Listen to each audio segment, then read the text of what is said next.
And our first will come from Greg Hunter of the Blue and Gold News.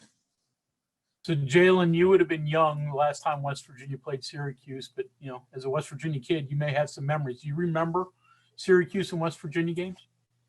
I was really young, so I really can't think of anything off the top of my head. So I'd say I really don't have any memories of those games.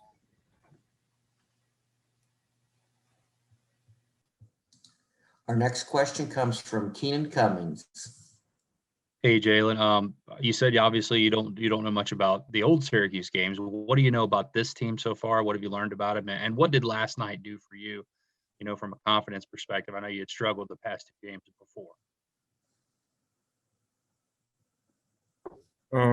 They're a really versatile team.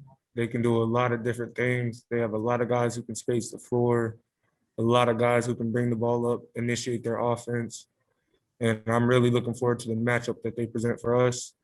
And for me personally, last night, I was, like y'all said, I was struggling the last few games. As soon as I saw that first one go in, it was just keep shooting the ball from there. Don't get down on yourself. Just enjoy the moment, have fun. Like I'm a young guy. This is my first time being in an NCAA tournament.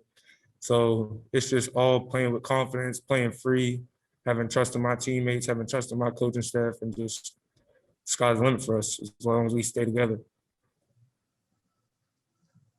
Ryan Pritt, Charleston Gazette Mail. Hey, Jalen, obviously, Buddy Boeheim's on a scoring tear right now. You guys have played some pretty good individual players, Cunningham, Reeves, Mac McClung, all those guys. Does he remind you of any of them at all? And does your guys' experience in taking on some pretty good individual players already help you in this one? I mean, yeah, we've had to guard some guys who can get hot in a hurry, and he definitely falls in line with that. I would say he shoots it a lot better than most of those guys because he can pretty much shoot from anywhere. He can create his own shot. So it's definitely going to be a challenge, but I think that we're going to go over some stuff today and practice later, and hopefully we'll be ready. We will be ready. Kevin Kinder, Blue and Gold News. When you mentioned being a first-time player in the NCAAs, did you think about what you wanted to do or what you hoped happened? And does getting a couple threes plus a kind of a posterizing dunk play into that? Does it flash in your mind beforehand? You always have those thoughts like, what if I get a breakaway? What dunk am I going to do? But once you're in that moment, it's just for me personally, it's what can I do to help my team win? And if that's making a shot, if that's getting a fast break, getting a steal and dunking it, it is what it is. I'm just trying to win. Even if it's getting a stop, I just want to do whatever I possibly can to stay on the floor and help my team win. Justin Jackson, Morgantown Dominion Post. Hey, Jalen, congratulations on the win last night. Thank you. Hey, there's in college basketball and maybe in basketball in general, there's very few teams that are just simply, known for the defense. I mean, West Virginia kind of went through that identity with West Virginia the other day or a few years ago, but obviously Syracuse and its 2-3 zone is like a famous thing in basketball. Going up against that, just kind of, what are your thoughts as a shooter going up against that? And just the aura of the 2-3 zone. I mean, like, when was the first time you first knew about it from Syracuse? I've known about the Syracuse zone forever, basically, because when I first started playing AAU basketball, like, we put in a zone offense, we called it Syracuse.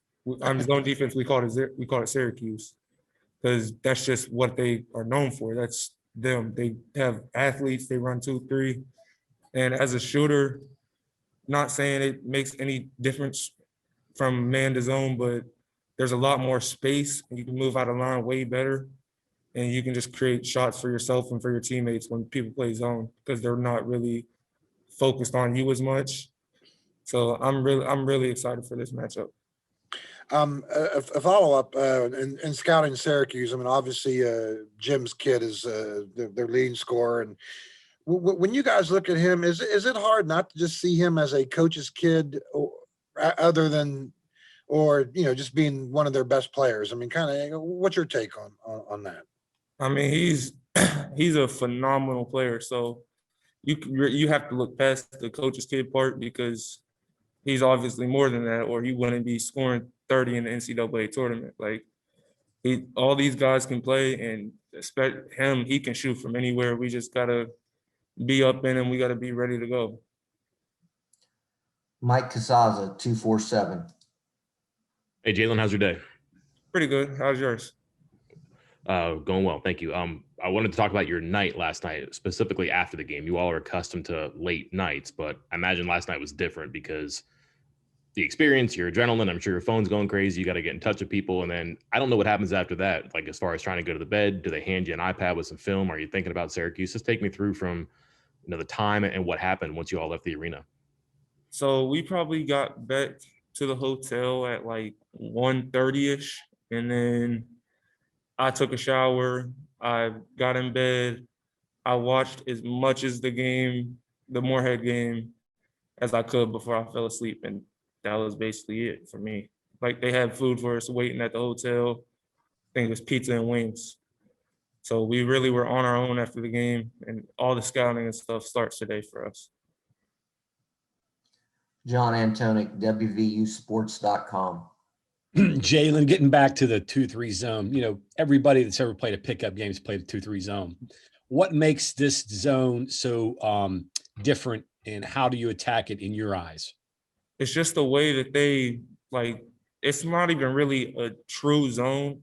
Like as soon as the ball goes into the middle, it becomes a matchup. So the guy in the back will take the guy in the middle, and then everyone on the perimeter, they just match. So that's the way that we're gonna attempt to attack it. And we're just gonna try to make plays, create shots for our teammates, create shots inside, and hopefully it works out. Does their length that they have on the wings play a big part in what they do?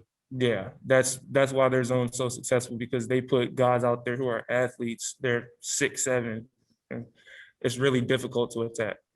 So having a 6'7" guy shooting out there probably helps. Yeah, a little bit. Thanks. Cody Nesper, WV Sports Now. Hey, Jalen, I was just wondering if you could kind of tell us about your memories of the old Big East and, West Virginia Syracuse matchups. And then, I mean, is it exciting for you guys to get to play one of these old sort of traditional rivals of West Virginia? I mean, I was like 9 years old when West Virginia was still in the Big East, so I really don't have much memory of that. But it's definitely great for the fans who were looking forward to an old Big East matchup, and they got it. So we're gonna be ready to go, and yeah, we won't be ready to go.